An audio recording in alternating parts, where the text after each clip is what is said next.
அன்பர்களே வணக்கம். ஒருவருடைய ஜாதகத்தில் கேது 3, 6, 10, 11 ஆகிய ஸ்தானங்களில் இருப்பது சிறப்பு. மேலும் மேஷம், ரிஷபம், கடகம், கன்னி, மகரம் ஆகிய ராசிகளில் ஜனன காலத்தில் கேது இருப்பது நற்பலன்களை தரும்.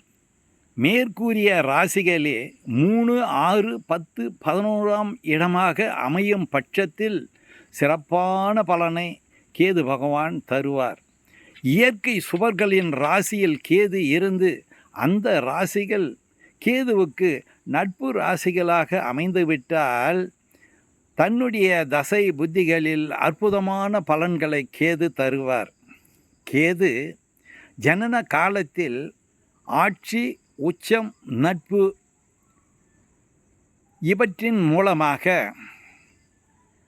வர்க்கத்தில் ஜென்ம லக்னம், சந்திரா லக்னம் ரீதியாக 3, 6, 10, 11ஆம் இடங்களில் இருக்கக்கூடிய பட்சத்திலே ராஜயோகத்தை கொடுத்து விடுவார்.